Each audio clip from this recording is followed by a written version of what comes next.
combattants de l'indépendance, aujourd'hui victorieux. Je vous salue au nom du gouvernement congolais. À vous tous, mes amis, qui avez lutté sans relâche à nos côtés,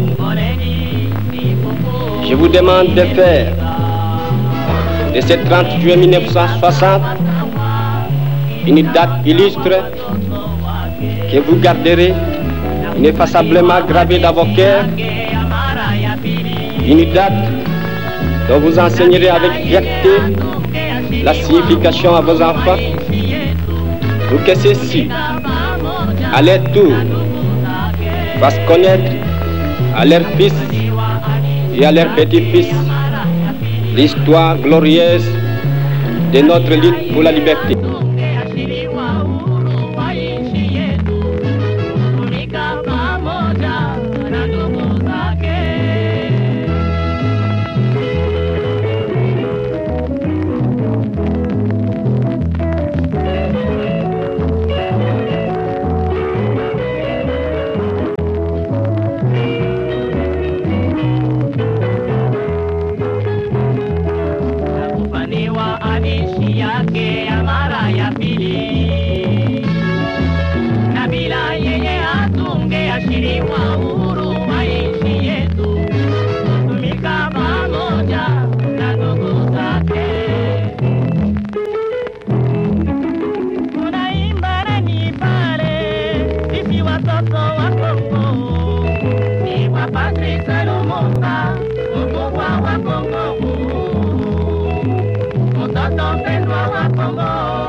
Lutter contre l'injustice.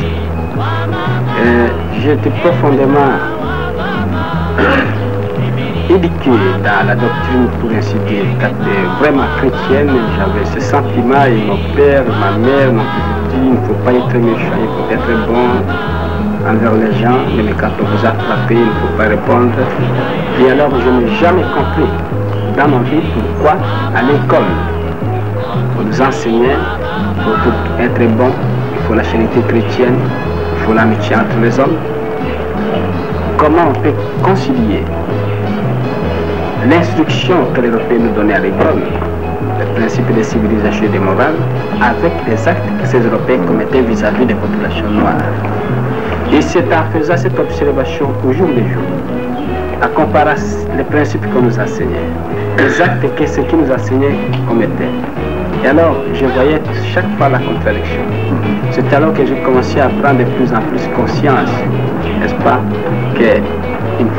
Alors, j'ai commencé, n'est-ce pas, à étudier les révolutions à travers l'humanité, et très souvent la Révolution française, les causes qui ont été à la base de cette révolution. Pourquoi ces gens se sont révoltés? Pourquoi ils ont lutté pour la liberté? Et j'ai compris que vraiment, à travers toutes les révolutions, il y a un élément profond. C'est la lutte contre l'injustice, contre l'oppression. Lumumba est illégalement destitué par celui qui était devenu président grâce à lui. Le 5 septembre 1960, nous avons révoqué, conformément à l'article 22 de la loi fondamentale, le Premier ministre, M. Patrice Lumumba, et certains autres ministres. Lumumba destitue à son tour le président Kasavubu. Mais il est trop tard. L'armée n'est plus avec lui. L'ambassade américaine vient de payer la solde des soldats avec des billets neufs. Après, n'est-ce pas, ma révolution pacifique, qui est celle d'ailleurs de l'armée. Et puis, comme vous le savez, j'ai été contacté, M. Kasavubu et Lumumba, pour voir, n'est-ce pas, quelle était la position de chacun. Croyez-vous à une réconciliation prochaine? Moi, je suis franchement pour la réconciliation. Au besoin, l'armée l'imposera. Ironie de l'histoire. L'histoire n'a pas d'ironie. Elle règle ses comptes. Malgré les critiques de ses amis, Lumumba avait gardé Mobutu près de lui.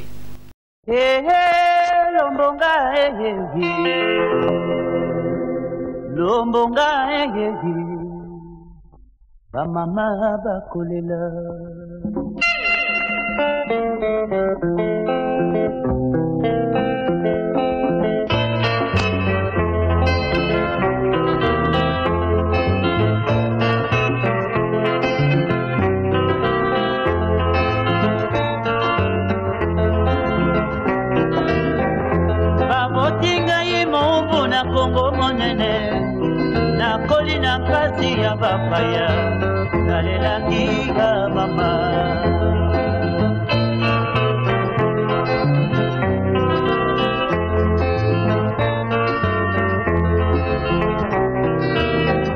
ntongo etanaka po ya moto nyonso ya mokili mbula mataki akangisi bayelelanga na molili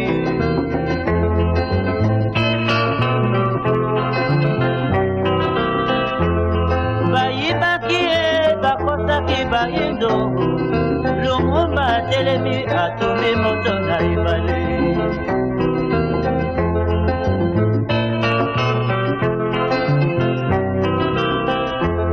Babanzaki bazinisi Bayindo liwa ya Lumumba eferisi mwika na mokili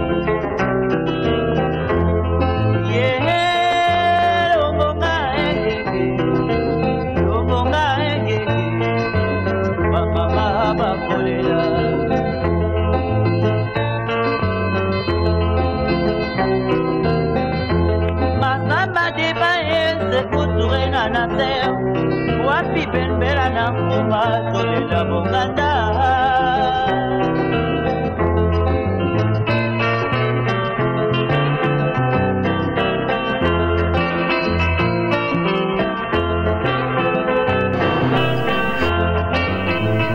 Tchombe, Monongo et les autres.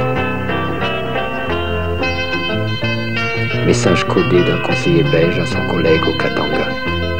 Demande accord du juif pour recevoir Satan. Le 17 janvier 1961, Lumumba et ses compagnons sont transférés au Katanga. Dans une villa de la banlieue d'Elisabethville, ils seront battus, humiliés, torturés.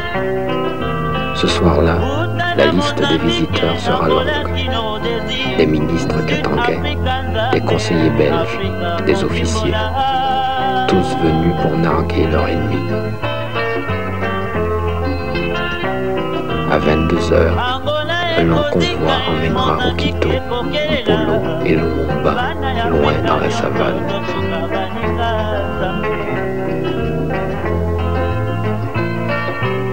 On raconte qu'ils n'ont pas voulu prier. On raconte qu'ils sont morts dans la dignité. On raconte que seul Okito a légèrement tremblé avant de se placer devant le peloton d'exécution. C'était sans doute le froid.